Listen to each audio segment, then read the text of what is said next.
আমার পীরের দরবারে, খাজা বাবা ফরিদপুরীর দরবারে বিশ্ব জাকের মঞ্জিলে যাবার বদলতে কত ক্যান্সার রোগী ভালো হয়েছে না হয় নাই। ডাক্তার বলেছে 1 মাস বাঁচবে, ডাক্তার বলেছে 15 দিন বাঁচবে। দুনিয়ার ডাক্তার ফেরত দিয়েছে, দুনিয়াতে আর তুমি বাঁচবা না, যা খাবার খেয়ে নাও। আল্লাহ রহমত কারে বলে? আল্লাহর রহমত কেমনে দেখা যায় একটু খেয়াল করেন। ডাক্তার বলেছে দুনিয়াতে আর 15 দিন বাঁচবা, 1 মাস বাঁচবা, যা মন চায় খেয়ে নাও। লোকটা শুনেছে আল্লাহর রহমত পাওয়া যায় আল্লাহর ওলির কাছে গেলে, আর এটার একটা মার্কাজ হলো, জায়গা হলো বিশ্ব জাকের মঞ্জিল। আটরশি দরবার শরীফে গেছে, খাজা বাবা ফরিদপুরের সামনে যায় হু হু করে চোখের পানি ছেড়ে দিয়া কান্দে। কেবলা জান হুজুর বলেন, বাবা কান্দেন কেন? চোখে কেন পানি দেখা যায়? কেন কান্দেন বাবা? লোকটা বলছে, হুজুর ডাক্তার বলেছে আমি নাকি দুনিয়াতে ভালো হব না। হুজুর ডাক্তার আমাকে বলেছে আমি নাকি আর 1 মাস বাঁচবো, যা খাওয়ার যা স্বাদ আছে আমাকে খাইতে বলছে। ডাক্তার আমাকে বলেছে আমি আর 1 মাসের পরে দুনিয়াতে থাকবো না। হুজুর কি করব? এই জন্য চোখের পানি ছেড়ে দিয়া কান্দি।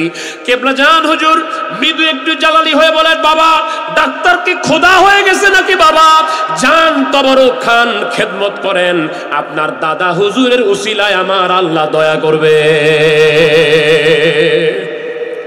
দেখা গেছে এই লোক দরবার শরীফে তবরক খাইছে, খেদমত করছে।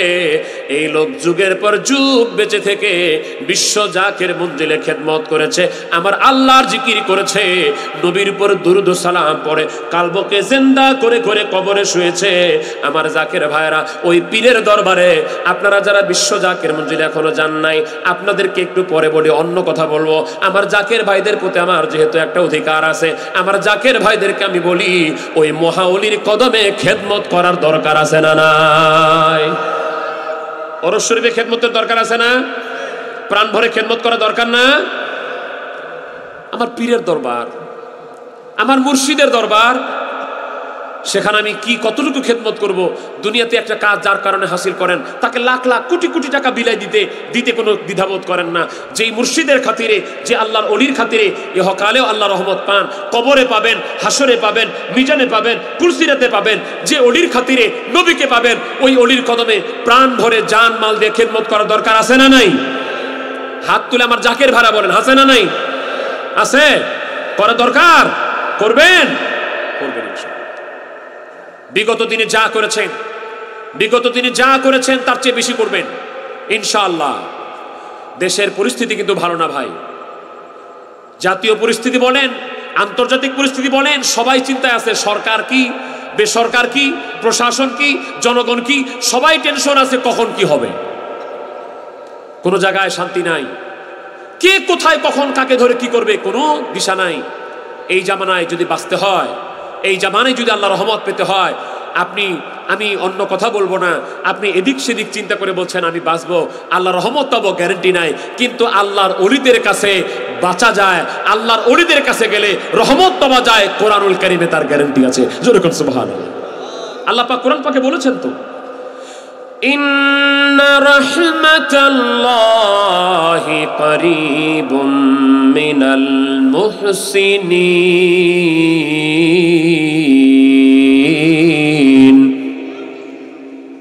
আল্লাহ বলছেন নিশ্চয়ই আমার রহমত আমার মুহসিন আল্লাহর ওলিদের কাছে।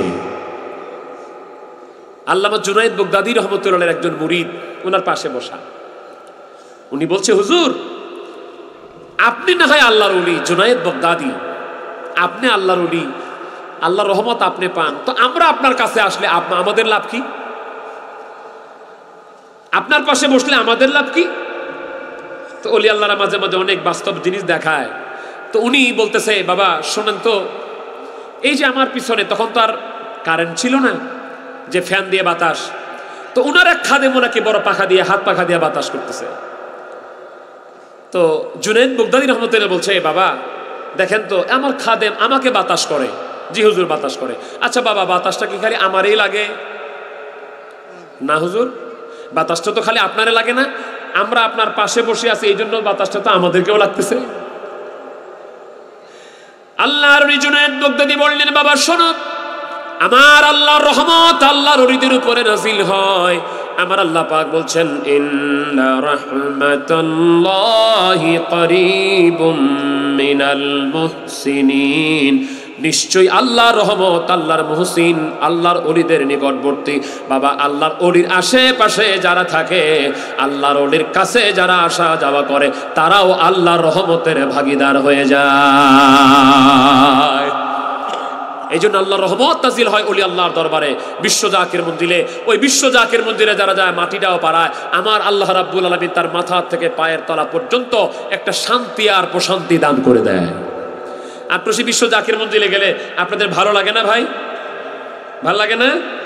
দরবার শরীফে যাওয়ার পরে গেট দিয়ে ঢোকার পরে কি অশান্তি লাগে না শান্তি লাগে? শান্তি লাগে। কেন লাগে? কারণ কি? অন্তরে শান্তি কেন লাগে? আমার আল্লাহ পাক কোরআনুল কারীমের মধ্যে জবাবটা দিয়েছেন। আলা বিযিকরিল্লাহি তাতমাইন্নুল কুলুব।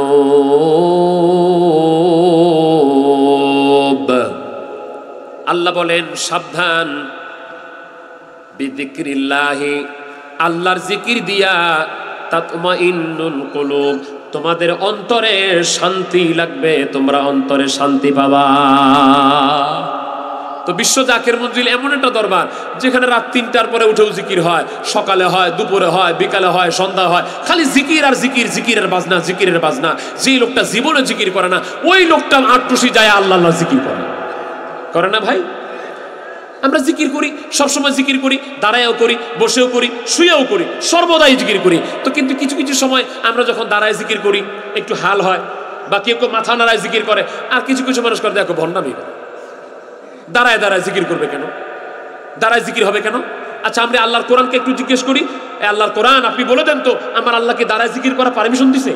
আল্লাহর কোরআন বলবে, সূরা নিসা আয়াত নম্বর 103, আল্লাহ পাক বলছেন, فَإِذَا قَضَيْتُمُ الصَّلَاةَ فَاذْكُرُوا اللَّهَ قِيَامًا وَقُعُودًا وَعَلَى جُنُوبِكُمْ।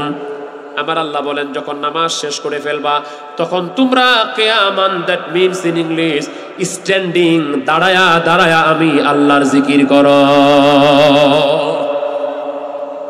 কুউদান, দ্যাট মিনস ইংলিশ সিটিং, বসে বসে জিকির করো।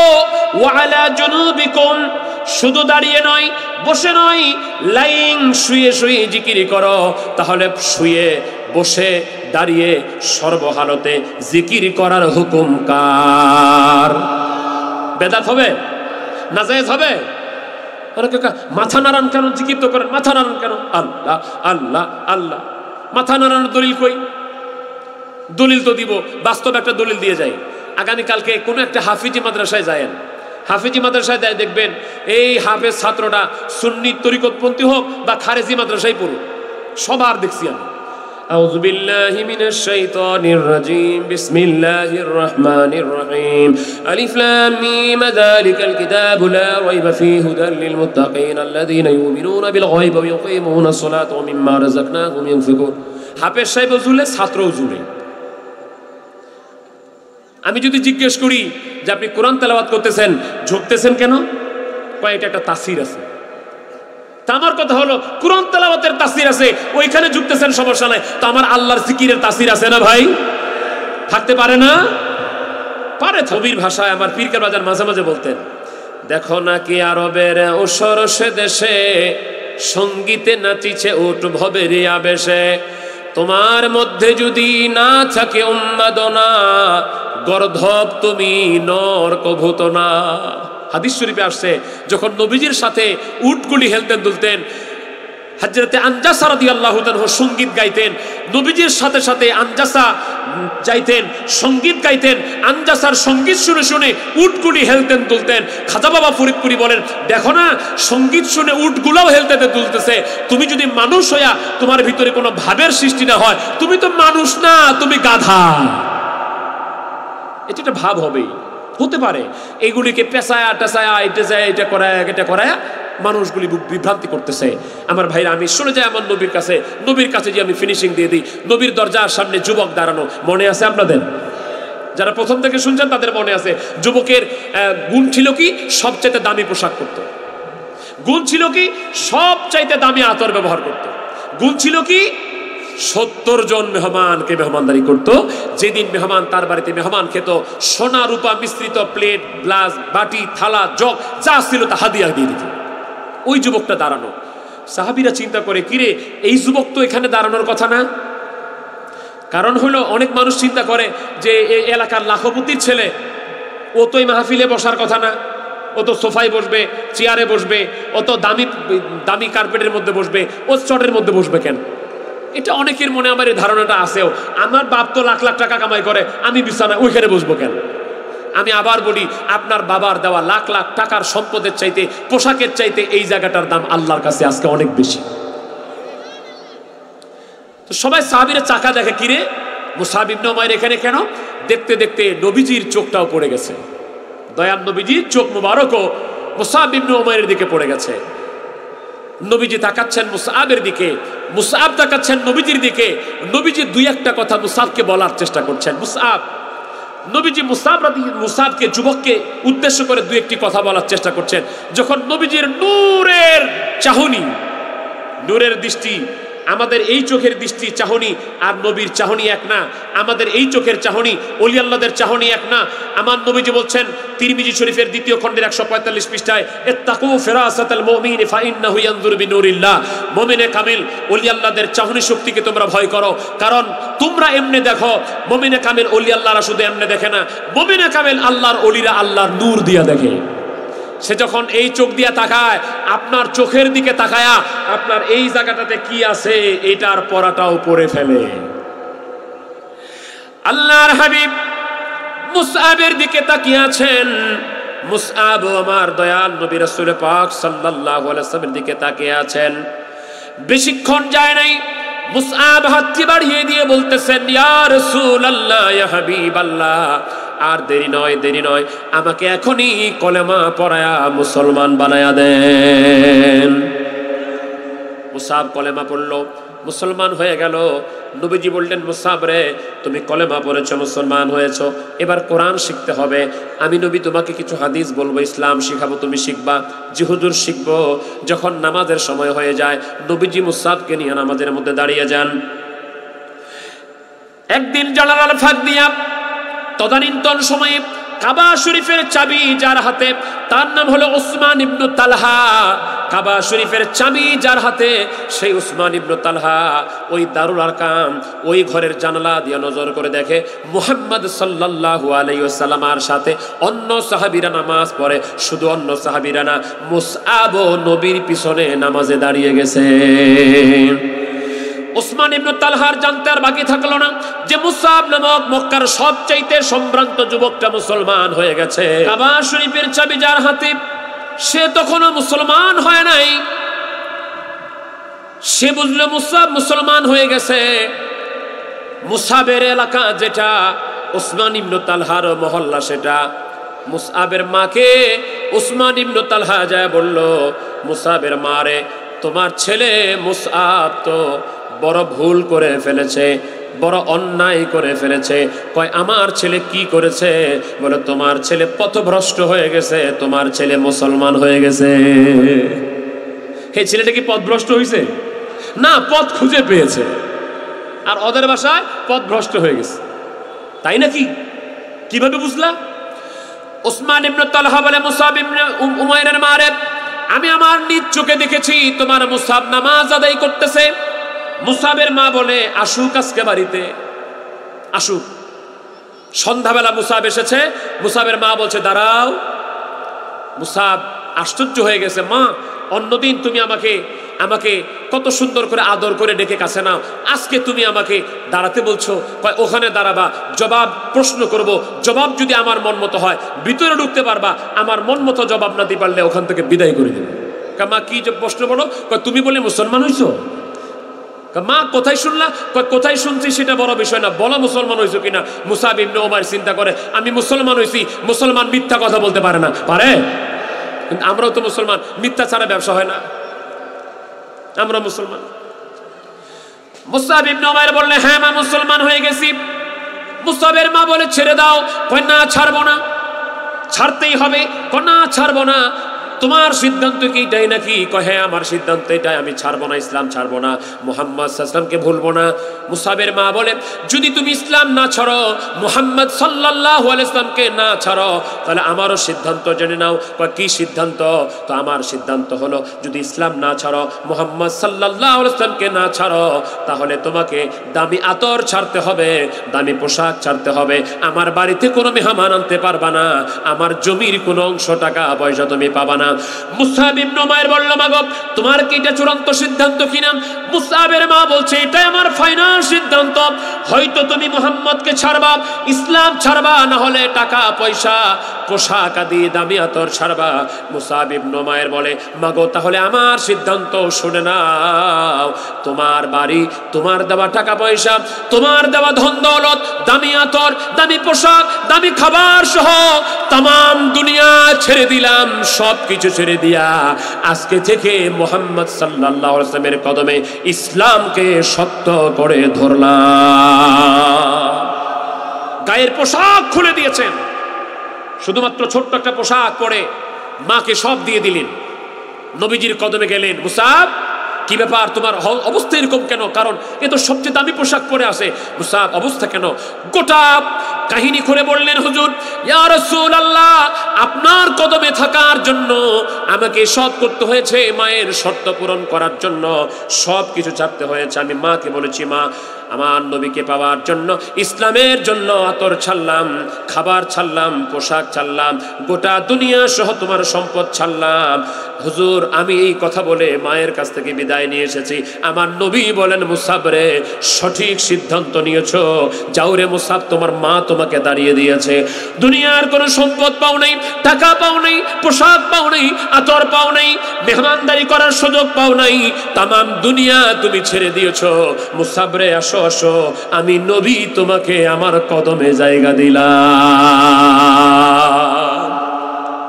কাহিনীটা অনেক লম্বা আছে, আমি সেদিকে যাব না, একটি কথা বলে শেষ করি। আমার মনে হয় মুসাব দুনিয়া ছেড়েছে, টাকা ছেড়েছে, পয়সা ছেড়েছে, পোশাক আদি ছেড়েছে, নবীকে পেয়েছে, পক্ষান্তরে নবীকে পাওয়ার মাধ্যমে ইহকাল পেয়েছে, পরকাল পেয়েছে। কেউ যদি দুনিয়ার টাকা পায়, পয়সা পায়, ধন পায়, সম্পদ পায়, গাড়ি পায়, বাড়ি পায়, সুন্দর নারী পায়, নবীকে পায় নাই, আমি বলি সে কিছুই পায় নাই।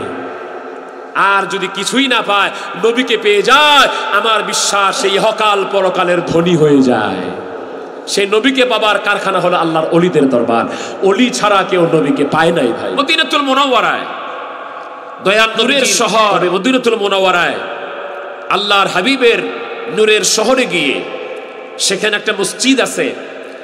সেই মসজিদে কোনো মানুষ যদি নামাজ আদায় করে, সিহা সিত্তার অন্যতম হাদিসের কিতাব, যেটা বাংলাদেশ আলিয়া মাদ্রাসার কামেলে পড়ায়, কওমি মাদ্রাসার দাওরায় পড়ায়, খাগড়াছড়ি আলিয়াতেও পড়ায়, সুনান ইবনে মাজা শরীফের মধ্যে এসেছে, কোনো মানুষ যদি আল্লাহর হাবিবের মসজিদে নববীতে নামাজ আদায় করে, আমার আল্লাহ পাক ওই নামাজের মর্যাদা ওইখানে রাখেন না, আমার আল্লাহ পাক এই নামাজের মর্যাদা 50,000 গুণ বাড়িয়ে দেন।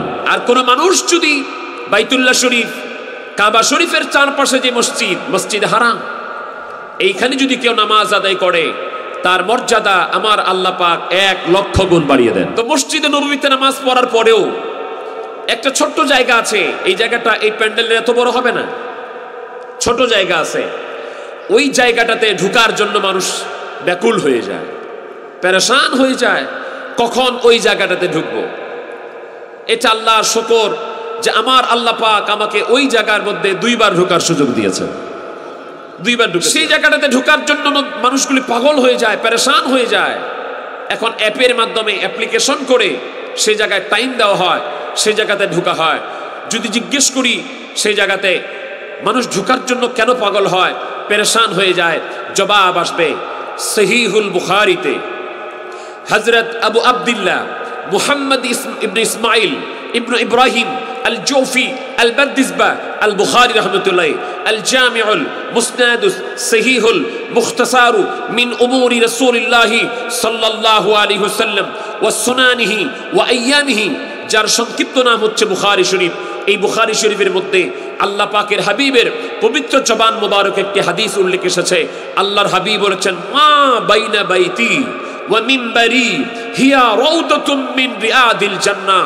আমার দয়াল নবীজি বলেছেন, একদিকে আমার বাড়ি মোবারক, আরেক দিকে আমার মেম্বার মোবারক। একদিকে আমি যেই জায়গায় থাকি ওই জায়গা, আরেক দিকে আমার মেম্বার মোবারক যেই জায়গায় দাঁড়িয়ে আমি বক্তব্য দিই এই জায়গা। এক জায়গা বাড়ি, বাড়ির মর্যাদা কত? আল্লাহর কোরআনকে জিজ্ঞেস করেন, কোরআন তোমার আমাদের বাড়ির মর্যাদা কত? আমার বাড়ির কথা কি কোরআনে আছে নাকি? কোরআন বলবে না হামিদি সাহেবের বাড়ির কথা কোরআনে নাই। কোরআন আনসারী সাহেবের বাড়ির কথা কোরআনে আছে নাকি? কোরআন বলবে না আনসারী সাহেবের বাড়ির কথা কোরআনে নাই।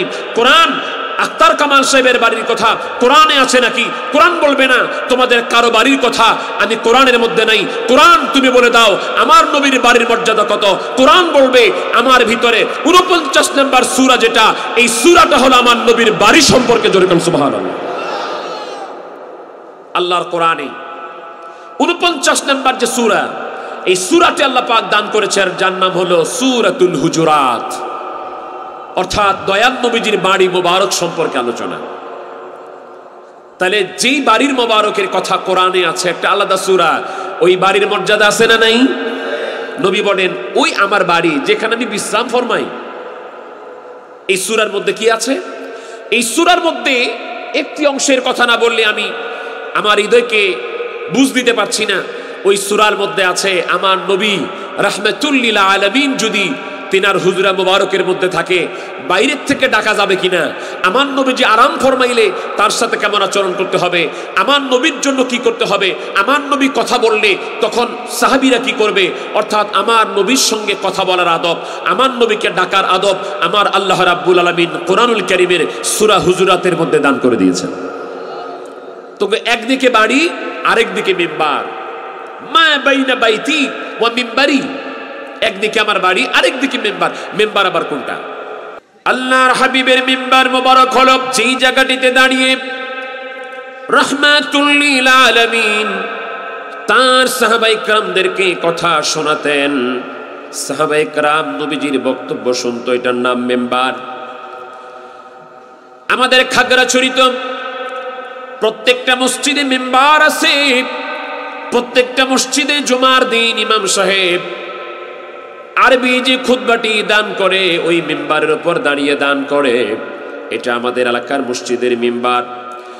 কিন্তু নবীজি যে মিম্বারের কথা বলছেন আমার মিম্বার, ওই মিম্বারটার মর্যাদা মর্তবা সম্মানের পজিশন সম্পর্কে নবী রহমত সহিহুল বুখারী শরীফে আরেকটি হাদিস বলেছেন, ও দুনিয়ার মানুষেরা তোমরা শুনে রাখো, মিম্বারি আলা হাউদি, উম্মত রে ইন্না আ'তাইনাকাল কাউসার, আমার আল্লাহ তাআলা কাউসার তৈরি করে আমাকে দান করে দিয়েছেন। কাউসারের অনেকগুলি ব্যাখ্যা আছে।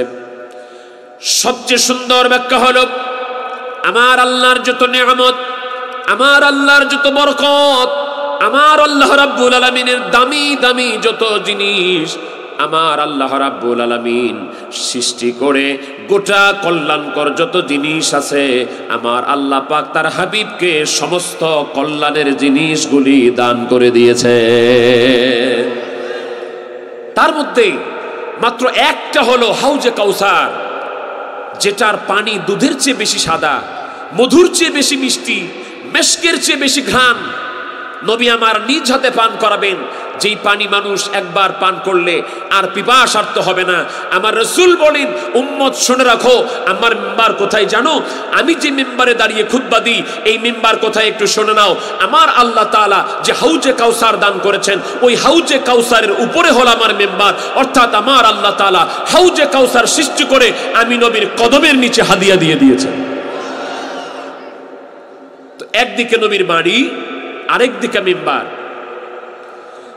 নবী আমার বলেন, মা বাইনা বাইতি ওয়া মিম্বারি হিয়া রাউদাতুম মিন রিয়াদিল জান্নাহ, একদিকে আমার মিম্বার আরেকদিকে আমার বাড়ি, এর মাঝখানের জায়গাটা হলো জান্নাতের বাগান। ওই যে নবী যে বলছেন দেখায়া যে এই জায়গা থেকে এই জায়গা পর্যন্ত এটা হলো দুনিয়াতে জান্নাতের বাগান। দুনিয়াতে জান্নাতের বাগানে ঢোকার জন্য মানুষগুলি মদিনাতুল মুনাওয়ারায় যাওয়ার পরে ওই জায়গায় ঢোকার জন্য পাগল হয়ে যায়। যদি সুযোগ হয় নবীর ঘোষিত জান্নাতের বাগানে বসার যাওয়ার, তাহলে একটু চেষ্টা করেন যে নবীজি যেই জায়গাটাকে বেহেশতের বাগান বলছেন, জীবনে একটা বার যাবার আপনাদের ইচ্ছা আছে? একটু হাত তুলে দেখান তো, ইচ্ছা আছে? নবী যে জায়গাটাকে জান্নাতের বাগান বলেছেন, আমরা জীবনে একবার সেই জায়গায় ঢুকতে চাই। রাহমাতুল লিল আলামিন যেই জবান মোবারকে মসজিদ নববীর ওই জায়গাটাকে জান্নাতের বাগান ঘোষণা দিয়েছেন, নবীজি আমার ওই পবিত্র জবানে আজকের জন্য খাগড়াছড়ি ঈদগাহের ময়দানটাকেও জান্নাতের বাগান ঘোষণা করেছেন। জোরে কোন সুবহানাল্লাহ। ওই নবীর ঘোষিত এটাও আজকে জান্নাতের বাগান। অতএব এইখানে বসতে গেলে কপাল লাগে, লাগে না ভাই? কপাল লাগে। কারো সময় কাটবে সিনেমা হলে, কারো সময় কাটবে জিকিরের মাহফিলে, এটাই স্বাভাবিক। কারো সময় কাটবে গানের প্যান্ডেলে, কারো সময় কাটবে ওয়াজ মাহফিলের জলসার মাহফিলের প্যান্ডেলে। এটার মধ্যে আসমান জমির পার্থক্য আছে। কারো টাকা ব্যয় হবে কনসার্ট করতে গিয়া, কারো টাকা ব্যয় হবে ইসলামী জলসা করতে গিয়া, ঠিক কিনা? যার মঞ্জুরি আছে সে ভালো জায়গায় ব্যয় করতে পারে, যার কবুলিয়ত আছে সে ভালো জায়গায় বসতে পারে। যাকে আল্লাহ কবুল করবে না বাইরে বাইরে ঘুরবে ঘুরবে ঘুরবে ঘুরবে, ভিতরে ঢুকতে পারবে না। এটা আল্লাহ পাকের কবুলিয়ত। এইরকম একটা যুবক নবীজি মজলিসে দরজার মধ্যে দাঁড়িয়ে আছে। কোন জায়গায়? সেই জায়গাটি হলো আল্লাহর ঘর কাবা শরীফ তাওয়াফ করার পরে সাফা এবং মারওয়া সাই করতে হয়। সাফা থেকে মারওয়ায় যেতে হয়, মারওয়া থেকে সাফায় যেতে হয়, আবার সাফা থেকে মারওয়ায় যেতে হয়, মারওয়া থেকে সাফায় যেতে হয়, আবার সাফা থেকে মারওয়ায় যেতে হয়, মারওয়া থেকে সাফায় যেতে হয়। এই সাফা থেকে আবার মারওয়ায় যে শেষ হয় 7টা চক্কর। তো সাফা পাহাড়ের পাশে একটা ঘর, সাহাবীর নাম হচ্ছে হযরতে আরকাম রাদিয়াল্লাহু তাআলা আনহু। তার একটা ছোট্ট ঘর ছিল। ওই ঘরের মধ্যে বসে দয়াল নবী রাসূল পাক সাল্লাল্লাহু আলাইহি ওয়াসাল্লাম কিছু সংখ্যক সাহাবায়ে কেরামদেরকে নিয়ে আলোচনা করতেছিলেন, কোরআনের আয়াতগুলি বলে বলে শোনাচ্ছিলেন। নবীজি তিনার পবিত্র জবানের নূরের জবানে হাদিসগুলি বলে শোনাচ্ছিলেন। সাহাবায়ে কেরাম মনোযোগ দিয়ে শুনতেছেন। হঠাৎ করে দেখা যায় একটা যুবক, নাম হলো মুসআব ইবনে উমাইর। সেই যুবকটা দরজার মধ্যে দাঁড়ানো।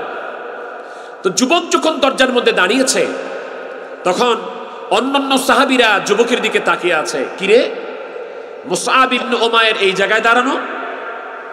তাদের চিন্তা হলো যে মুসআব ইবনে উমাইর তো এই জায়গায় দাঁড়িয়ে থাকার লোক না। কারণ হলো মুসআব ইবনে উমাইর তদানীন্তন আরবের সবচাইতে সম্ভ্রান্ত পরিবারের একটা ছেলে। যেই ছেলে এত দামি কাপড় পরে, এত দামি পোশাক পরে, মুসআব ইবনে উমাইরের চাইতে দামি পোশাক ওই সময়ে মক্কার জমিনে আর কোনো যুবক পরতো না। মুসআব ইবনে উমাইর ওই যুবক, যেই যুবক এত দামি আতর ব্যবহার করত। তদানীন্তন সময়ে মুসআব ইবনে উমাইরের চাইতে দামি আতর আর কেউ ব্যবহার করত না। তার জীবনীতে এসেছে মুসআব ইবনে উমাইর যে রাস্তা দিয়ে হেঁটে যেত, মানুষগুলি তাকে না দেখলেও পরবর্তীতে খোঁজ করতো কে গেছে রে। কারণ উনি যে রাস্তা দিয়ে হেঁটে যেতেন, মুসআব ইবনে উমাইর অনেকক্ষণ পর্যন্ত তার আতরের ঘ্রাণ ওই রাস্তায় পাওয়া যেত। এত সুগন্ধি ব্যবহার করত। তো সে সুগন্ধি ব্যবহার করত আর অনেকক্ষণ পর্যন্ত আতর পাওয়া যেত। আমার দয়াল নবী রাসূল পাক সাল্লাল্লাহু আলাইহি ওয়া আলিহি ওয়াসাল্লামের একটা কথা আমি মাঝখানে বলে দেই। হযরতে আনাস ইবনে মালিক রাদিয়াল্লাহু তাআলা আনহুর বাড়িতে একদিন নবীজি বিশ্রাম ফরমাচ্ছেন। একদিনের কথা বলি, নবীজি বিশ্রাম ফরমাচ্ছেন। হাদিসটা মুসলিম শরীফে এসেছে। নবী আমার দুপুরে খাওয়া দাওয়ার পরে বিশ্রাম করতেছেন। রাহমাতুল লিল আলামিন সাল্লাল্লাহু আলাইহি ওয়াসাল্লামের শরীর মুবারক থেকে ঘাম বের হচ্ছে। নবীজির শরীর মুবারক থেকে যখন ঘাম বের হচ্ছে, তখন আনাস ইবনে মালিকের মা উম্মে সুলাইম একটা শিশিতে করে নবীজির ঘামগুলি সংগ্রহ করত। আল্লাহর হাবিবের ঘুম ভেঙে গেল।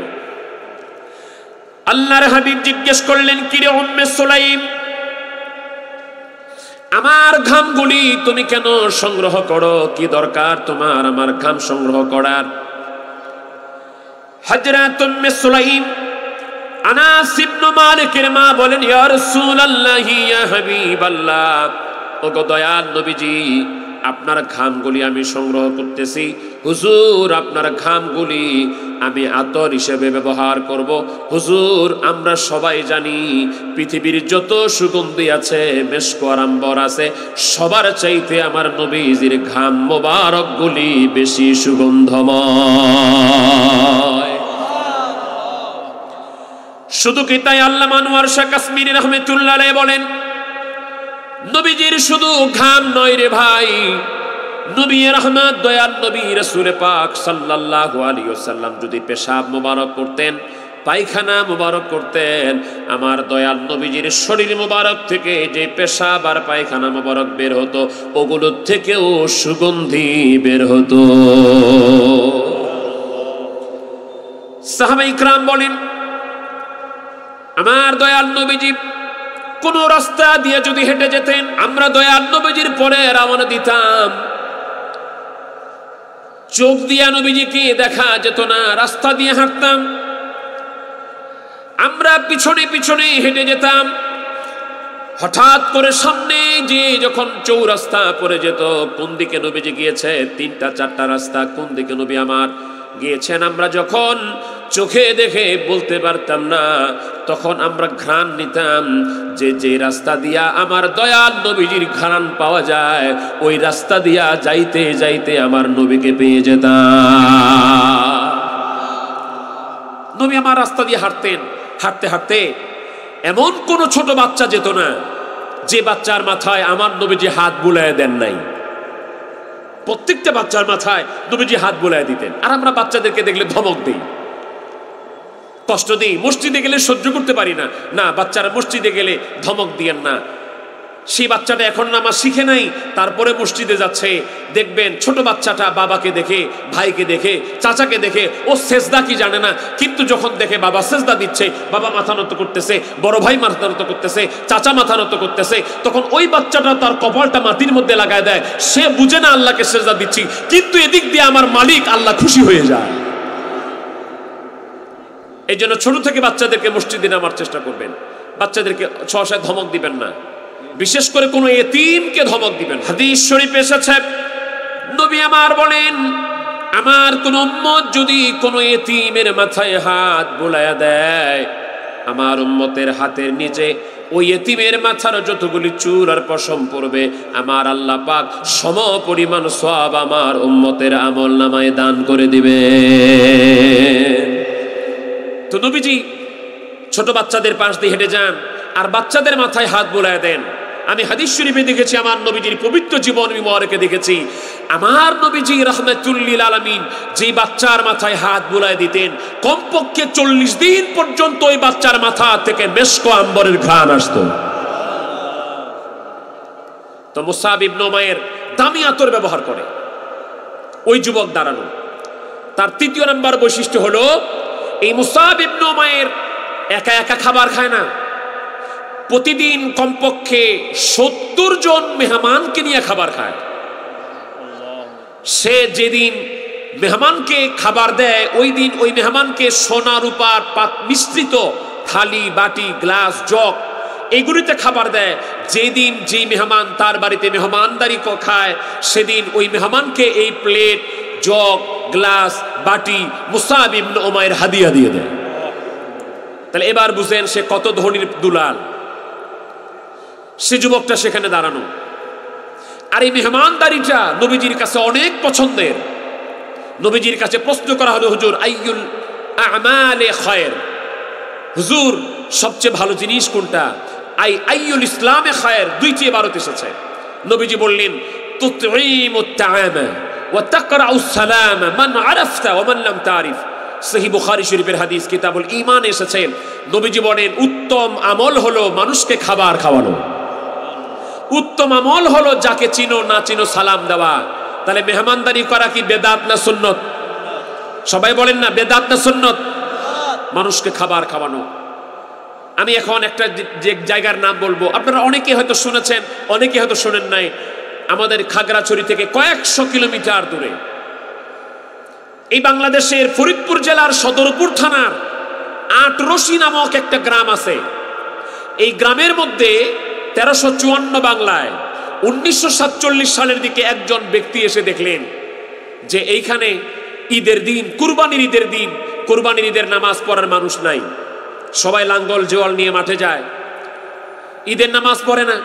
তো তিনি ডাকলেন, ভাইরে রে, ও মুসলমান ভাইয়েরা, আজকে তো ঈদের দিন, নামাজ পড়তে হয়, তোমরা কোথায় যাচ্ছ, আসো আমরা ঈদের নামাজ পড়ি। তিনি তখন ডেকে ডেকে মাত্র মানুষ পেয়েছেন 3 জন, উনি হয়ে 4 জন। এই 4 জন মানুষ নিয়ে তিনি ঈদের নামাজ পড়লেন। ঈদের নামাজ পড়ার পরে আল্লাহর কাছে দোয়া করলেন এইভাবে, আয় রব্বুল আলামিন, আমরা এখানে আজকে মাত্র 3 থেকে 4 জন মানুষ ঈদের নামাজ আদায় করলাম। আয় আল্লাহ, তুমি এখানে বিশাল ঈদের নামাজের জামাত কায়েম করে দাও। আপনাদের কি ধারণা, আল্লাহর ওলিদের দোয়া কি কবুল হয়? সবাই বলেন না হয়? নাকি আপনারা এই ধান্দায় আছেন মা বাবার দোয়া কবুল, মুসাফিরের দোয়া কবুল, মাজলুমের দোয়া কবুল, 100%, পীর সাহেবদের দোয়া কবুল হতেও পারে, নাও হতে পারে? আপনারা কি এই চিন্তায় আছেন নাকি? আবার না, এই চিন্তায় যদি থাকেন আমি 1 মিনিটে ভেঙে দিচ্ছি। হ্যাঁ, মা বাবার দোয়া কবুল হয়, মুসাফিরের দোয়া কবুল হয়, মাজলুমের দোয়া কবুল হয়, অবশ্যই হয়। হাদিসটা আছে কোথায়? আবু দাউদ শরীফে। হাদিসটা আসে কোথায়? মিশকাতুল মাসাবির 195 পৃষ্ঠায়। মা বাবার দোয়া কবুল হয়, মুসাফিরের দোয়া কবুল হয়, মাজলুমের দোয়া কবুল হয়, এটা আবু দাউদ শরীফের হাদিস। আর আল্লাহর ওলিদের দোয়া কবুল হয়, এটা বুখারী শরীফের হাদিস। মাজলুমের দোয়া কবুল হয়, মুসাফিরের দোয়া কবুল হয়, আর মা বাবার দোয়া কবুল হয়, এটা মিশকাত শরীফের 195 পৃষ্ঠার হাদিস। আর আল্লাহর ওলিদের দোয়া কবুল হয়, এটা মিশকাত শরীফের 197 নম্বর পৃষ্ঠার হাদিস। তাহলে যারা মনে করেন মা বাবার দোয়া কবুল হয়, মুসাফিরের দোয়া কবুল হয়, মাজলুমের দোয়া কবুল হয়, তাদেরকে 2-1টা পৃষ্ঠা উল্টায়া আরেকটু সামনে পড়াশোনা করার দরকার আছে না ভাই? নাকি 1-2টা পৃষ্ঠা পড়ে শেষ করে দিব আর সামনে পড়বো না? ভালো করে পড়তে হবে। শুধু আমার পক্ষে যেটা আমি এটা পড়লাম, আর ওলি আল্লাহদের পক্ষে যেটা এটা পড়লাম না, বললাম না, ছেড়ে দিলাম, তাহলে কি হক আদায় হবে? তাহলে মুসাফিরের দোয়া কবুল হয়, মাজলুমের দোয়া কবুল হয়, মা বাবার দোয়া কবুল হয়, এটা আবু দাউদের হাদিস। আর আল্লাহর ওলিদের দোয়া কবুল হয়, এটা বুখারী শরীফের হাদিস। জোরে কোন সুবহানাল্লাহ। হাদিসটা কি?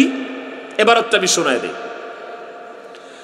হযরত আবু আব্দুল্লাহ মুহাম্মদ ইবনে ইসমাঈল ইবনে ইব্রাহিম আল-জৌফি আল-বারদিসবাহ আল-বুখারী সহিহ বুখারী শরীফের 963 পৃষ্ঠার মধ্যে বলেছেন, যারা আল্লাহর ওলি হয়, ওই আল্লাহর ওলিদের ব্যাপারে হাদিসে কুদসির মধ্যে আমার আল্লাহ পাক স্বয়ং নিজে বলতেছেন, ওয়া ইন সাআলানি লাউতিয়ান্নাহু, যারা আমার বন্ধু হয়, যারা আমার ওলি হয়, ওই ওলিরা যদি আমার কাছে কিছু চায়, আমি আল্লাহ তাআলা অবশ্যই অবশ্যই তাদের দোয়াকে কবুল করে নেই। তাহলে এবার আপনারা হাদিস শুনলেন, তাহলে এবার সবাই যারা বুঝেছেন শুনেছেন, এবার সবাই বলেন, ওলি আল্লাহদের দোয়া কবুল হয় কি হয় না? অবশ্যই হয়। খালি হয় এটা না, অবশ্যই হয়। যেহেতু আল্লাহ বলছেন অবশ্যই হয়, তাহলে অবশ্যই হয়। কিভাবে হয়? ওই যে বলছিলাম 1354 বাংলায়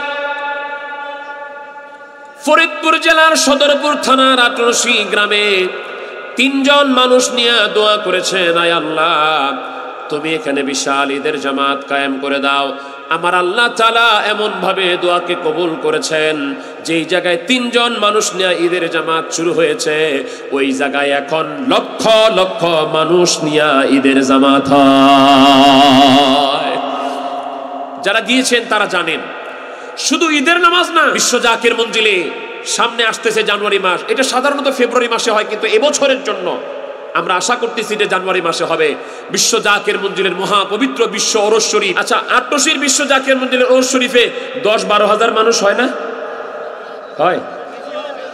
আল্লাহর ওলি খাজা বাবা ফরিদপুরি নবীজির সুন্নাতগুলি এমন ভাবে আমল করেছেন, এমন ভাবে বাস্তবায়ন করেছেন। বিশ্ব জাকির মঞ্জিল আটরশি দরবার শরীফে ওই যে মেহমানদারি চালু হয়েছে, মেহমানদারি কোনোদিন শেষ হয় নাই। ইনশাআল্লাহ কিয়ামত পর্যন্ত খাজা বাবা ফরিদপুরি বলেন, বাবা কিয়ামত পর্যন্ত তামাম দুনিয়ার মানুষগুলি যদি এখানে আসে আর চেটে চেটেও খায়, তাহলে এই দরবারের খাবার কোনোদিন শেষ হবে না, কারণ এই দরবারের মালিক হলো স্বয়ং আমার আল্লাহ। আটরশি বিশ্ব জাকির মঞ্জিলে, আচ্ছা বলেন তো, আটরশির পীর নামাজ পড়তেন না ভাই? উনি কি তেনার কোনো মুরিদকে বলছেন, বাবা আমার কাছে মুরিদ হলে নামাজ পড়তে হবে না? বলছেন এরকম? আমি বিশ্বাস করি এবং আমি এটাই মানি, যেই পীরেরা বলবে আমার কাছে মুরিদ হলে নামাজ লাগে না, আমাদের দরবারে আসলে নামাজ পড়ার দরকার নেই, অনেকে এটাকে ভণ্ড পীর বলে। আমি এটাকে ভণ্ড পীর বলি না, আমি এটাকে বলি শয়তানের এজেন্ট। পীর মানে কি? আল্লাহর ওলি। আল্লাহর ওলি মানে কি? আল্লাহর দিকে পথ দেখানেওয়ালা, আল্লাহর সাথে তার সম্পর্ক আছে। আল্লাহর যদি বন্ধু হয় তাহলে ওই আল্লাহর বন্ধু তাকে শিখাবে শুধু শরীয়তের নামাজ না, ওই নামাজ শিখাবে যে নামাজ পড়লে যাই নামাজের মধ্যে সেজদা দিলে ওই সেজদা গিয়ে আমার আল্লাহর আরশে আজিমে পড়বে। হাকিকতের নামাজ শিখাবে, হুজুরিদের নামাজ শিখাবে। তাহলে বিশ্ব জাকির মঞ্জিল আটরশি গিয়া আমরা যদি নামাজ কালাম না পড়ি, তাহলে এটা কিন্তু আমার পীরের দোষ না, দোষ হলো আমার। তো আমার দোষের কারণে বদনাম হয় আটরশি পীরের, বদনাম হয় আপন পীরের। অতএব আটরশির পীর খাজা বাবা ফরিদপুরি তিনি শুধু আমাদেরকে নামাজ শরীফের শিক্ষা নাই, তিনি আমাদেরকে নামাজের মধ্যে শিক্ষা দিয়েছেন। বাবা মুখে আল্লাহর নাম, অন্তরে দুনিয়ার জল্পনা কল্পনা, এমন নামাজে কোনো ফল নাই। মন মুখ এক করে একমাত্র আল্লাহ তাআলাকে হাজির নাজির ওয়াহিদ জেনে একমাত্র আল্লাহকে সেজদা করো, এই শিক্ষা দেওয়া হয় না ভাই? তাহলে অনেকে বলে যে পীরের দরবারে শিরিক শিক্ষা দেওয়া হয়, আটরশিতে শিরিক শিক্ষা দেওয়া হয়। আমি বলি আল্লাহর ওলির দরবারে শিরিক শিক্ষা দেওয়া হয় না, বিশ্ব জাকির মন্দিরে শিরিক শিক্ষা দেওয়া হয় না। শিরিক মুক্ত একমাত্র আল্লাহকে কিভাবে সেজদা করতে হয়, একমাত্র আল্লাহকে কিভাবে সেজদা করা যায়, শিরক মুক্ত তাওহীদপূর্ণ একমাত্র আল্লাহকে সেজদা দেওয়ার শিক্ষায় দেওয়া হয় বিশ্ব জাকির মন্দিরে। সাথে সাথে নবী প্রেম, নবী প্রেম না হলে কিন্তু আল্লাহর ইবাদত পরিপূর্ণতা হবে না। নবী প্রেম না হলে আল্লাহর প্রেম আপনি পাবেন না। এই জন্য আটরশির পীর মাঝে মাঝে বলতেন, প্রতি রাত্রে বলতেন, নবী প্রেম সুধা পান কর সবে মন বেদনা যাতনা জুড়াইবে। যে সকল জাকের ভাড়া পারেন একটু গুনগুনায় বলেন না, নবী প্রেম সুধা পান কর সবে মন বেদনা যাতনা জুড়াইবে। খোদা প্রাপ্তি তোর তরে লাভ হবে, নবী দবিনে ভাব সবই মিশে। ইয়া রাহমাতাল্লিল আলামিন, ইয়া রাহমাতাল্লিল আলামিন। ছিল সাদ্দাদনম হৃদয় কারণ, ছিল মিশরয় অধিপ ফেরাউন। ধনে জনে মানে ছিল নাহি নুন্ন, নবী দবিনে ভাব সবই মিশে। ইয়া রাহমাতাল্লিল আলামিন। আর একটু জোরে, ইয়া রাহমাতাল্লিল আলামিন। যার কারণে গত সৃজন রে দেখ চন্দ্র সূর্য তারা শূন্য ভরে। আসে চল নিশ চলো ধরা ধরে, বিপদবিনে ভাব সবই মিশে ইয়া রাহমাতাল্লিল আলামিন ইয়া রাহমাতাল্লিল।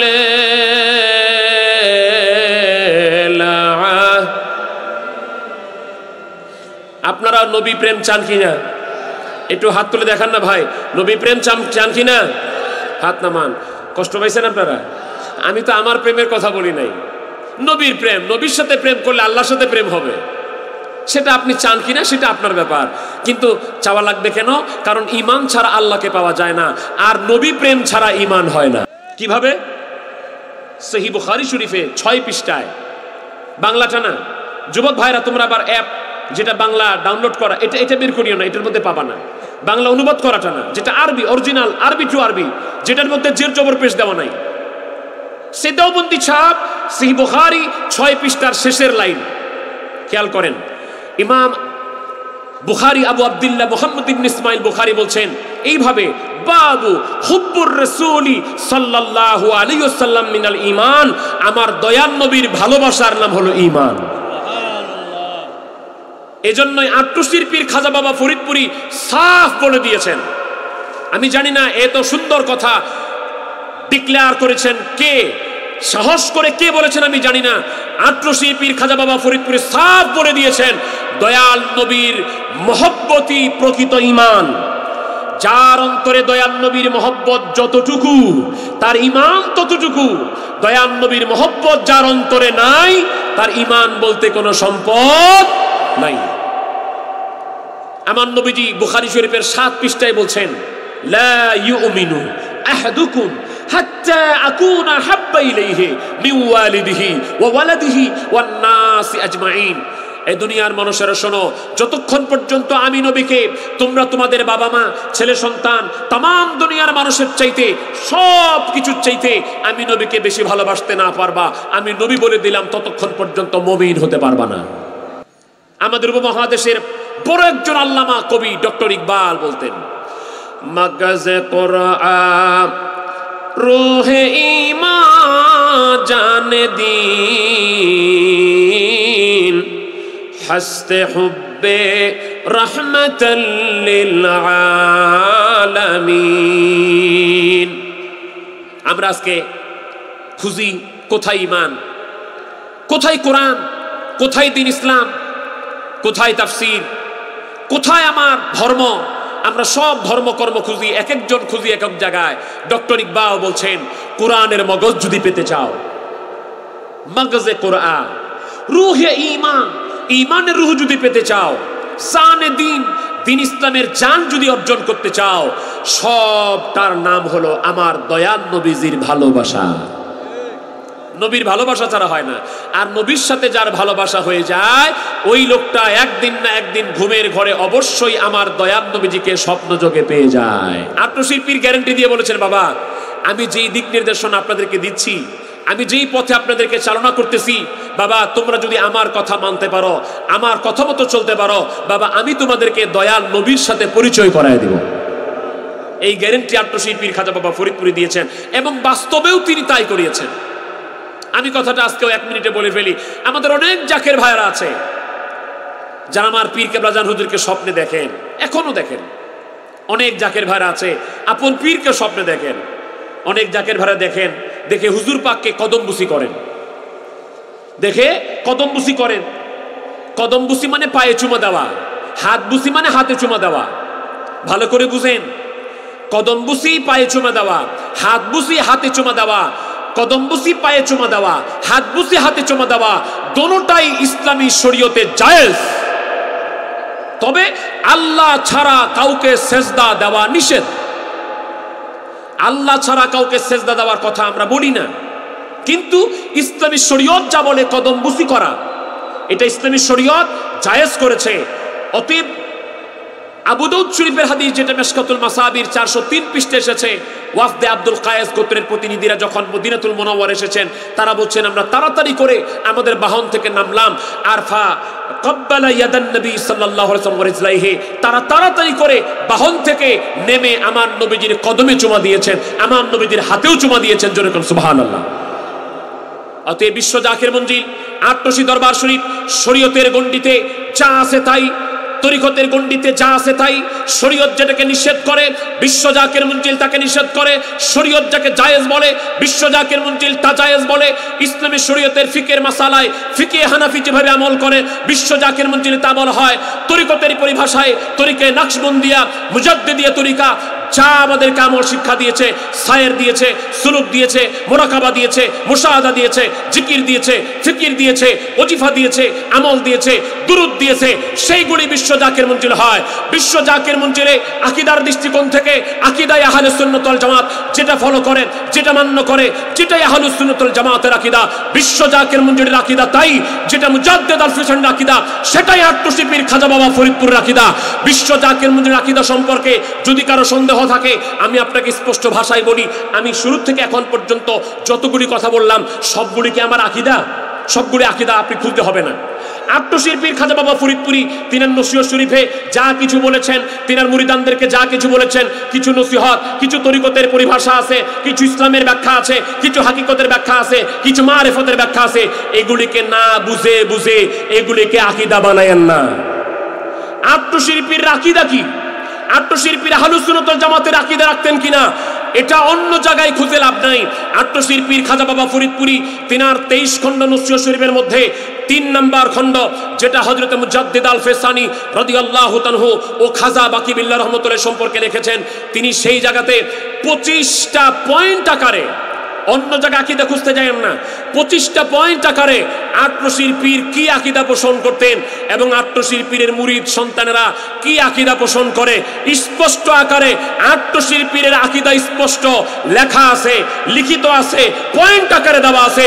অতএব পারলে আটশির পীরের ওই আকীদার মধ্যে ভুল ধরে দেখাও, আটশির পীরের মুরিদ সন্তানদের ওই আকীদার মধ্যে ভুল ধরে দেখাও। এই জায়গা থেকে ও জায়গা থেকে নিয়ে এসা বুঝো না, ব্যাখ্যা বুঝো না, তরিকতের হাকিকতের ব্যাখ্যা বুঝো না, তরিকতের পরিভাষা বুঝো না, এইগুলিকে নিয়ে এসে লাগাইছো আকীদা। না না, আটশির পীরের আকীদা কি, তার মুরিদ সন্তানদের আকীদা কি স্পষ্ট আকারে 3 নম্বর নসিহত শরীফের মধ্যে 25টা পয়েন্ট আকারে আকীদা স্পষ্ট করে দিয়েছেন। আহলুস সুন্নাত ওয়াল জামাতের আকীদা যা, আটশির পীরের আকীদা তা, আহলুস সুন্নাত ওয়াল জামাতের আকীদা যা, আটশির পীরের মুরিদ সন্তানদের আকীদা তা, মুজাদ্দিদ আল ফিসানির আকীদা যা, আটশির পীরের আকীদা তা, আটশির পীরের আকীদা যা, আটশির পীরের মুরিদানদের আকীদাই তা। অন্য জায়গায় আকীদা খুঁজলে হবে না ভাই। আমার পীর কেবলা জান হুজুর নবী প্রেমে ফানা, তিনার মুরিদ বলছেন যে ভাইজান আমার কাছে অনেক জাকের ভাড়া বলেছেন, ভাইজান আমি হুজুরকে মাঝে মাঝে স্বপ্নে দেখি, স্বপ্নে দেখে কদম বুসি করি। হঠাৎ করে একদিন কদম বুসি করতে যাচ্ছি, হুজুর কেবলা জান আমাকে পাটা সরাই নিলেন, কদম বুসি করতে দিচ্ছেন না। তো মুরিদ চিন্তা করতেছে হুজুর যদি কদম বুসি করতে না দেয় এটা তো বদনসিব।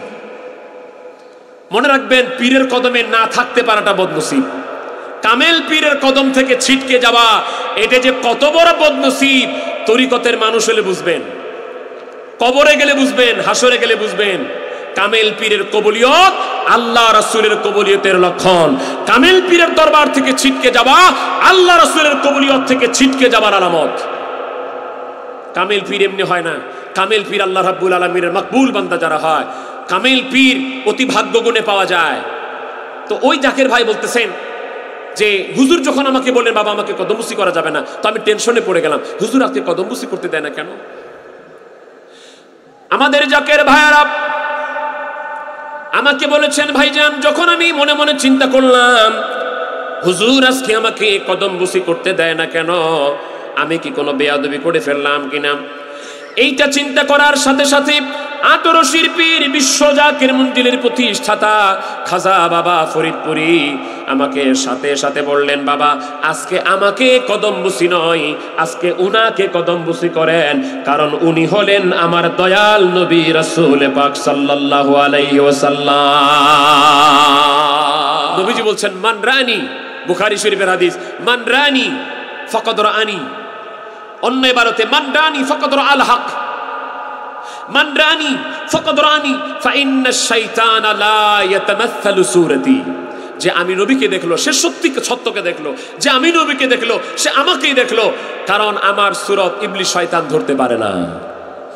আপনি যদি কোনোভাবে স্বপ্নে পান যে কেউ বলে দিচ্ছে যে উনি নবী, অথবা আপনি বুঝতেছেন উনি নবী, আপনি কনফিডেন্স রাখবেন যে হ্যাঁ আমি সত্যিকার নবীকে দেখেছি, কারণ শয়তান আপনাকে এসে বলবে না এই আমি কিন্তু নবী। এই কথা বলার সাহস শয়তানের নাই, এই কথা বলার অধিকার শয়তানের নাই। শয়তান বলতে পারে এটা হ্যাঁ আমি তোমার আল্লাহ, এটা শয়তান বলতে পারে, এটা বলতে পারে। এই এই এই পাওয়ার শয়তানকে দেওয়া হয়েছে যে আমি তোমার আল্লাহ, কিন্তু আমি তোমার নবী এটা বলার পারমিশন অধিকার শয়তানকে দেওয়া হয় না। ভাইরা আমার, তো নবীকে দেখা তো কিছু এমনি এমনি দেখতে পাবেন, কিছু করতে হবে না, কিছু তো করা দরকার। কি করবেন? নামাজ বাদ দিয়ে নবীকে দেখবেন? নামাজ পড়তে হবে না?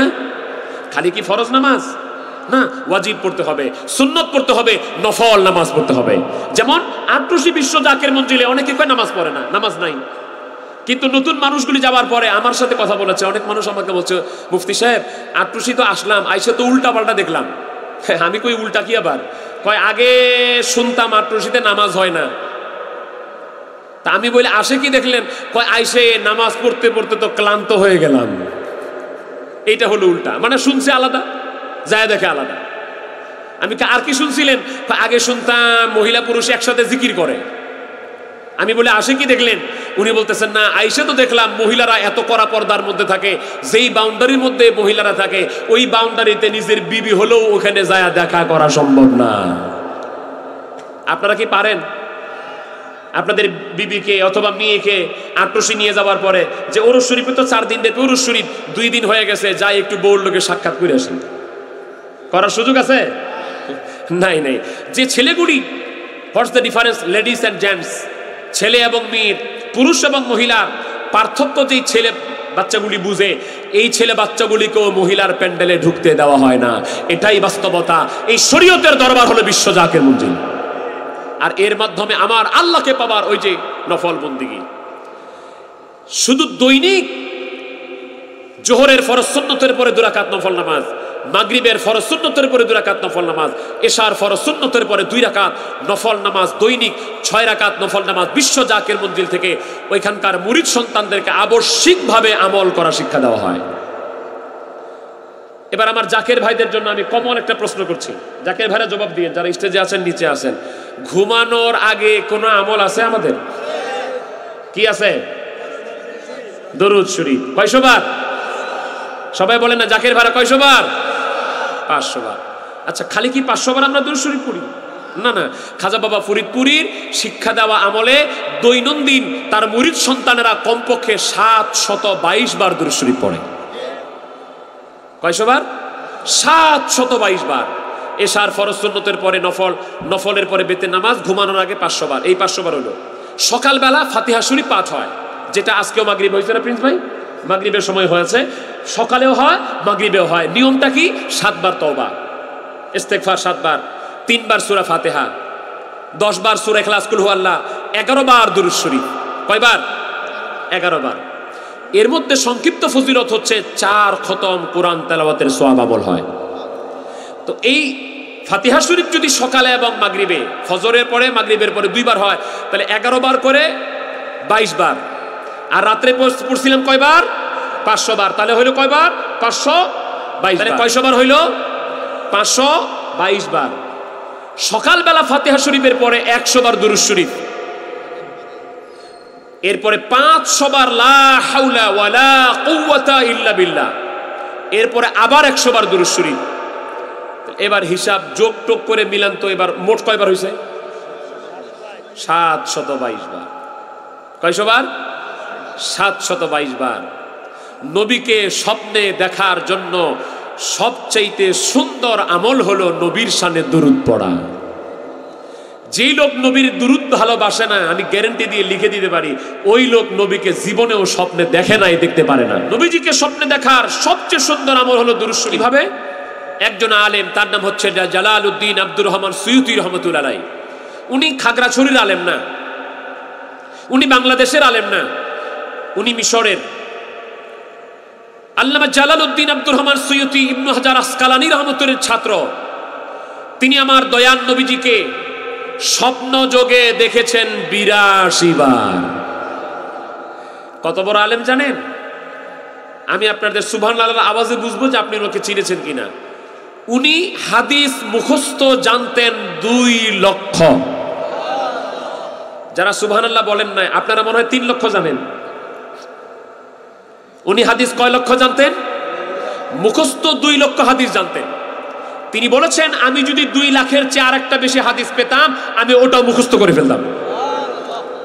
জানলে খুশি হবেন, এই জালালউদ্দিন আব্দুর রহমান সুয়ুতি রহমতুল্লাহ, যিনি 2 লক্ষ হাদিস জানতেন, উনি মিলাদের ব্যাপারে কিতাব লিখেছেন, মিলাদ জায়েজের ব্যাপারে কিতাব লিখেছেন। আর তিনি বলেছেন যে আমি মিলাদ শরীফ, যারা মিলাদের দলিল পান না, বলেন হাদিস কোরআনে মিলাদ নাই, জালালউদ্দিন সুয়ুতি রহমতুল্লাহ বলছেন আমি মিলাদের দলিল আল্লাহর নবীর সুন্নাত থেকে পেয়েছি।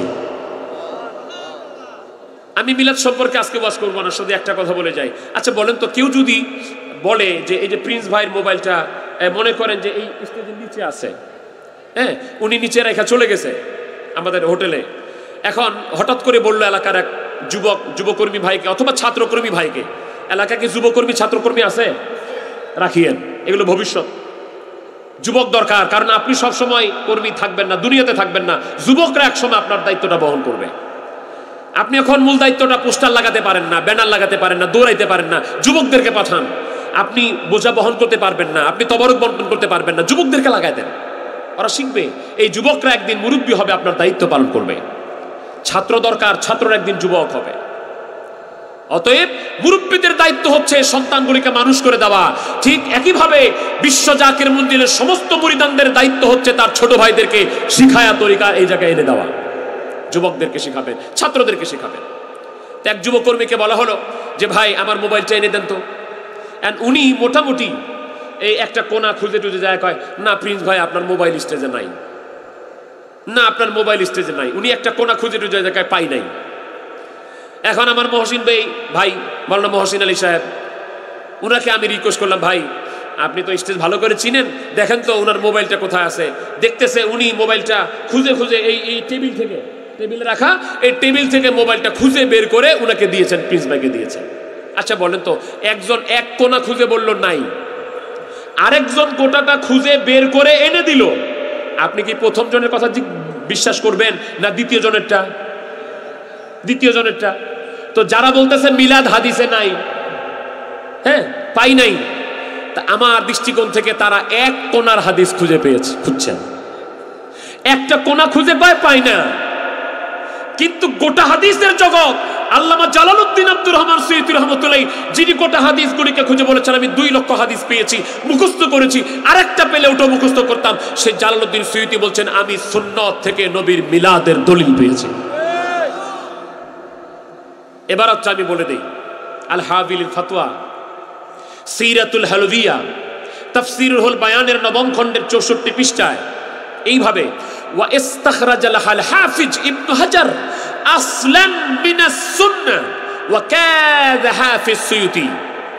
2 জন যুগের ইমাম যারা লক্ষ লক্ষ হাদিস জানতেন, তারা দুজন বলতেছেন আমরা নবীজির সুন্নাত থেকে মিলাদের উসুল দলিল পেয়েছি।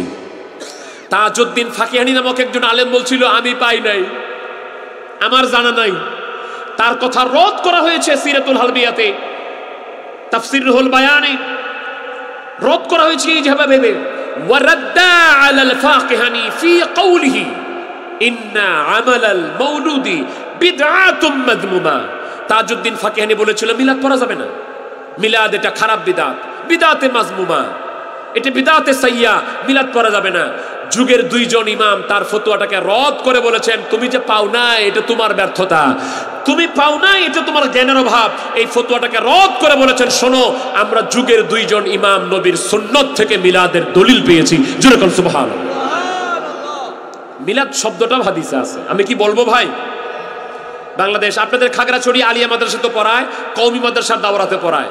সুনান তিরমিজি শরীফের 2য় খণ্ডের 203 পৃষ্ঠায় আজকে থেকে 1200 বছর আগে মিলাদ বাংলাদেশ হওয়ার পরে আসে নাই। অনেকে মনে করেন বাংলাদেশে বুঝ গেলে মিলাদ আসছে বাংলাদেশ হওয়ার পরে 1971 সালের পরে, না না, আজকে থেকে 1200 বছর আগে আল্লামা ইমাম আবু ইসা মুহাম্মদ ইবনে ইসা আয-যাহাক আত-তিরমিজি রাহমাতুল্লাহ তিনি তিরমিজি শরীফের দ্বিতীয় খণ্ডের 203 পৃষ্ঠায় আলাদা একটা বাব লিখেছেন, যার নাম হলো বাবু মা জাআ ফি মিলাদিন নবী সাল্লাল্লাহু আলাইহি ওয়াসাল্লাম। तमाम পৃথিবীতে একজন মুফাসসিরকে সব আলেমরা চেনে, আলিয়া বলেন, কওমি বলেন, খারেজি বলেন, দেওবন্দি বলেন, তাবলিগ জামাত বলেন, জামাত ইসলাম বলেন, সারসিনা বলেন, ফুরফুরা বলেন, চরমনায় বলেন, যা মন চাই তাই বলেন। সব মুফাসসিররা যার তাফসীরি কিতাব পড়ে মুফাসসির হয়, আল্লামা ইবনু কাসির রাহমাতুল্লাহ তার বিশ্ববিখ্যাত তাফসীরুল কোরআনুল আযীম আই তাফসীর ইবনে কাসির পড়ে সকল মুফাসসিররা মুফাসসির হয়। তিনার আরেকটা কিতাব আছে আল বিদায়া ওয়ান নিহায়া। আল বিদায়া ওয়ান নিহায়ার দ্বিতীয় খণ্ডের 222 পৃষ্ঠায় হাফেজ ইবনে কাসির রাহমাতুল্লাহ মিলাদ শরীফ শব্দটা সরাসরি উল্লেখ করেছেন। তাহলে যারা মিলাদ শরীফ পায় না, আমরা তাদের বিরোধিতা করতে চাই না, আমরা তাদেরকে পরামর্শ দিই আরেকটু পড়াশোনা করেন, পেয়ে যাবেন। আরেকটু পড়াশোনা করলে পাবেন ইনশাআল্লাহ। যেটা পেয়েছেন ইমাম তাবারানী রাহমাতুল্লাহ মুজামুল কাবীরে, যে কিতাবটি আমি প্রায় 12 থেকে 13 বছর আগে কিনছিলাম, তখন দাম নিছিল প্রায় 18,000 টাকা, যখন তেলের দাম ছিল 60-65 টাকা। এখন তেলের দাম 100 কত জানি, 122 টাকা বা 30 টাকা। তাহলে এখনো কিতাবের দাম কত হবে চিন্তা করেন। এই তাবারানী শরীফের প্রথম খণ্ডের 28 নম্বর হাদিস, কোনোটা ছাপার 25 পৃষ্ঠায়, কোনোটা ছাপার 58 পৃষ্ঠায়। এবং আল্লামা জালালউদ্দিন সুয়ুতির একটা কিতাব আছে যার নাম হলো জামিউল আহাদিস। কিতাবটা বেশি বড় না, মাত্র 60 খণ্ড। এটা 44তম খণ্ডে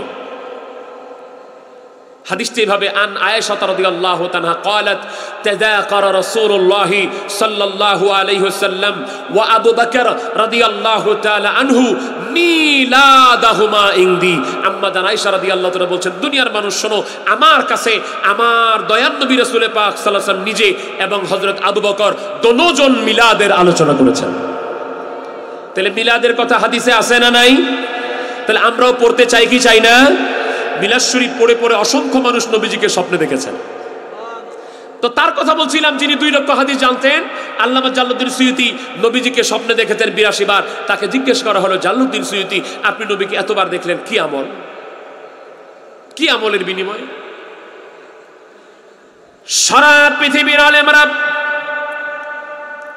বাংলাদেশ, ভারত, পাকিস্তান, সৌদি আরব, মিডল ইস্ট শুধু নয়, মিশর আল আজহার বিশ্ববিদ্যালয়ের আলেমরা সহ তামাম পৃথিবীর আলেমরা যাকে এক নামে চিনে, জালালউদ্দিন সুয়ুতি রাহমাতুল্লাহ বলেন, নবীজিকে 82 বার স্বপ্নে দেখলাম। তার আমল আমার যেটা মনে হয়, ওই আমলটার বিনিময়ে আমি নবীজিকে 82 বার স্বপ্নে দেখেছি। ওই আমলটা হলো আমি বেশি বেশি পরিমাণ নবীর উপর দরুদ পড়ি।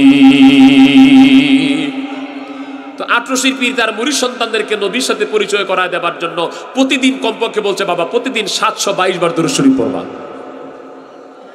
এই জন্য তো আমার জাকির ভাইরা স্বপ্ন যোগে দয়াল নবীজিকে পায়, এই কালবের মধ্যে আমার আল্লাহকে পায়। কারণ কালবের মধ্যে খেয়াল করলে আল্লাহ আল্লাহ আল্লাহ আল্লাহ জিকির শোনা যায়। আপনাদের কষ্ট হচ্ছে ভাই? কষ্ট হচ্ছে? যারা দাঁড়িয়ে আছেন তাদের কষ্ট হচ্ছে। আপনারা দাঁড়িয়ে থাকলে কষ্ট করে দাঁড়ায় থাকেন, আর আর আর অল্প সময়ের পরে মোনাজাত দিয়ে দিব, আপনারা যান, একটু কষ্ট করে দাঁড়ায় থাকেন। কালবের মধ্যে আল্লাহকে পাওয়া যায়। আল্লাহ রাব্বুল আলামিনকে আমরা খুঁজি, নবীকে পাই, কিন্তু নবীর মাধ্যমে আমরা আল্লাহকে পাই।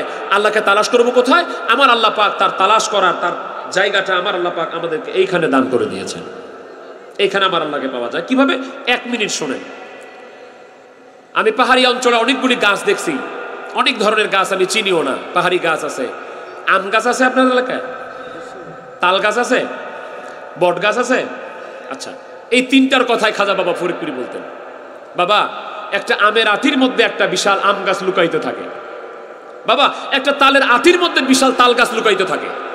বাবা, একটা বটের বীজের মধ্যে বিরাট বট গাছ লুকায়িত থাকে। আচ্ছা বলেন, এটা কি অবাস্তব না বাস্তব? বাস্তব। আচ্ছা, এবার যদি আমের আটিটাকে ভাঙেন, আম গাছটা তো পাবেন বের করতে নাকি? বটের বীজটা ভাঙলে বট গাছ পাওয়া যাবে? তালের আটি ভাঙলে তাল গাছ পাওয়া যাবে? কিন্তু এর ভিতরে তো তাল গাছ আছে, বট গাছ আছে, আম গাছ আছে, এটা বাস্তব। তো পাবেন কিভাবে? কিভাবে পাওয়া যাবে? আমের আটির থেকে যদি আম গাছ বের করতে চান, তালের আটির থেকে যদি তাল গাছ বের করতে চান, বটের বীজ থেকে যদি বট গাছ বের করতে চান, তাহলে আমের আটিটাকে, এই বট গাছের বিচিটাকে, তালের আটিটাকে মাটির ভিতরে কবর দিতে হবে। আটরশির পীর খাজা বাবা ফরিদপুরি বলেন, বাবা এই যে মানুষের বাম স্তন 2 আঙ্গুল নিচে চামড়া, হাড়ের ভিতরে এক টুকরা গোস্ত আছে, বাবা যেই গোস্তটাকে আরবি ভাষায় কলব বলা হয়, ইংরেজি ভাষায় হার্ট বলা হয়, বাংলা ভাষায় হৃৎপিণ্ড বলা হয়, বাবা এই কালবের মধ্যে আমার আল্লাহর ভেদের মহাসমুদ্র লুকিয়ে আছে। বাবা তোমরা যদি আমের আটির থেকে আম গাছ বের করতে চাও, তালের আটির থেকে তাল গাছ বের করতে চাও, বটের বীজ থেকে বট গাছ বের করতে চাও, তাহলে আমের আটিকে, বটের বীজকে, তালের আটিকে মাটির ভিতরে কবর দিতে হবে। বাবা এই কালবের মধ্যে যদি আমার আল্লাহকে পেতে চাও, তাহলে তোমাদেরকেও কালবের মধ্যে দেল দরিয়ায় ডুব দিতে হবে। কবি বলছেন, মিটা দো আপনি হস্তি কো अगर कुछ मर्तबा चाहती हो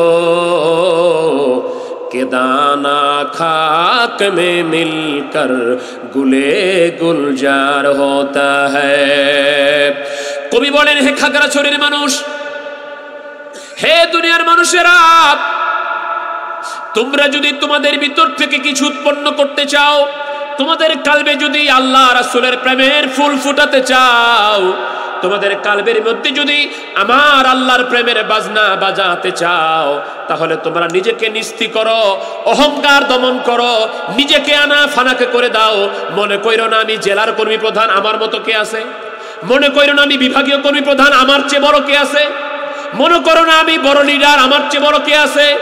এটা তরিকতের ভাষা নয়।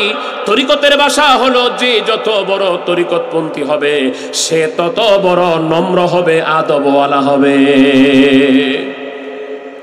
কবি বলেন, তুমি যদি তোমার ভিতরে আল্লাহর মারিফতের নূর পয়দা করতে চাও, আল্লাহর প্রেমের যদি বাজনা বাজাতে চাও, নিজেকে নিস্তি করো, নিজেকে দাফন করো। তুমি কি তাকিয়ে দেখো না, যখন বীজগুলা মাটির ভিতরে ঢুকে মাটির সঙ্গে তার সংশ্লিষ্টতা হয়ে যায়, মাটির ভিতরে বীজ ঢুকলেই তো সেখান থেকে সুন্দর ফুল ফল হয়ে যায়। বীজ থেকে গাছ বের করতে হলে মাটিতে দাফন করতে হয়, আর নিজের ভিতরে আল্লাহ রাসূলকে পাইতে গেলে নিজেকে নিস্তি করতে হয়। আর ওইটা কিভাবে করা যায়, ওইটা শিক্ষা করার জন্যই আল্লাহর ওলির দরবারে যেতে হয়। আমার জাকের ভাইরা, আপনারা বলেন তো, আটরশির পীর খাজা বাবা ফরিদপুরি আগে আটরশি গেছিল নাকি আটরশি বিশ্ব জাকের মজলিস আলিয়া মাদ্রাসা আগে হয়েছিল? খাজা বাবা আগে গেছে না প্রিন্স ভাই? তার বহুদিন পরে খাজা বাবা ফরিদপুরি আলিয়া কামিল মাদ্রাসা বানাইছে 1977 সালে। কেবলাজান হুজুর গেছে 1947 সালে। এটা দ্বারা কি বুঝালেন জানেন? এই দেশে কিন্তু আগে মাদ্রাসা না, আগে ওলি আল্লাহরা। এটা খাগড়াছড়িতে খালি না, এই সব জায়গায় আপনার মনে করতেছেন মাদ্রাসায় সব, ওলি আল্লাহ কিছু নাই, পীর মাশায়েখ কিছু নাই। শুনে রাখেন, আগে কিন্তু মাদ্রাসা না, আগে মসজিদ না, আগে মক্তব না, আগে হলো আল্লাহর ওলি পীর মাশায়েখ, তারপর হলো মসজিদ, তারপর হলো মক্তব, তারপর হলো মাদ্রাসা। অতএব যারা মাদ্রাসা পায়া ওলি আল্লাহ ভুলে যায়, মক্তব পায়া ওলি আল্লাহ ভুলে যায়, মসজিদ পায়া ওলি আল্লাহ ভুলে যায়, মসজিদের মিম্বারে দাঁড়িয়ে পীর মাশায়েখদের বিরুদ্ধে কথা বলে, আমরা তাদের পক্ষে কথা বলতে পারি না। এই বাংলাদেশ এখনো 70 থেকে 75% মানুষ সুন্নি তরিকতপন্থী ওলি আল্লাহ প্রেমিক, তাই না ভাই? এখনো গুণে দেখেন, এখনো 70 থেকে 75% মানুষ ওলি আল্লাহদের পন্থী, ওলি আল্লাহদেরকে মহব্বত করে, ওলি আল্লাহদেরকে ভালোবাসে। এটা রাজনৈতিক মঞ্চ না, এজন্য আমি রাজনৈতিক কোনো বক্তব্য দিব না। শরীয়ত যেটা, সুন্নিয়ত যেটা, তরিকত যেটা, ওলি আল্লাহর মত যেটা, আমি এটাই বলবো। এখনো বাংলাদেশের 70 থেকে 75% মানুষ ওলি আল্লাহদেরকে মহব্বত করে, পীর মাশায়েখদেরকে ভালোবাসে, আল্লাহর ওলিদের খানকায় যায়, আল্লাহর ওলির মাজার জিয়ারতে যায়। অতএব এই দেশে যদি ওলি আল্লাহদের সাপোর্ট নিতে হয়, এই জনগণের 70 থেকে 75% মানুষের সাপোর্ট নিয়ে ক্ষমতায় থাকতে হয়, তাহলে আমরা উদাত্ত আহ্বান জানাচ্ছি ওলি আল্লাহর দরবারের বিরুদ্ধে, মাজারের বিরুদ্ধে, পীর মাশায়েখদের খানকার বিরুদ্ধে কথা বলে নয়, তাদের সেখানে আগুন দিয়ে নয়, তাদের সেখানে ভাঙচুর করে নয়। এই দেশে যদি টিকে থাকতে হয়, এই দেশে যদি রাজত্ব করতে হয়, তাহলে ওলি আল্লাহ পীর মাশায়েখদেরকে সম্মান করেই করতে হবে। এইখানে যদি আপনি আল্লাহকে পেতে চান, তাহলে দেল দরিয়ার মধ্যে ডুব দিতে হবে। আর এই দেল দরিয়ায় ডুব দেওয়ার জন্য একজন শিক্ষক লাগবে। যেমন আপনি ইংরেজি শিখতে গেলে আপনার ইংরেজির শিক্ষক দরকার, যেমন আপনি অঙ্ক শিখতে গেলে অঙ্কের শিক্ষকের দরকার, বায়োলজি শিখতে গেলে বায়োলজির শিক্ষক দরকার, কেমিস্ট্রি শিখতে গেলে কেমিস্ট্রির শিক্ষক দরকার। ঠিক একইভাবে আপনি আল্লাহকে পাওয়ার রাস্তা অর্জন করতে গেলে আল্লাহ ওয়ালা শিক্ষকের দরকার, যেই আল্লাহ ওয়ালা শিক্ষক আপনাকে আল্লাহর রাস্তা দেখাবে।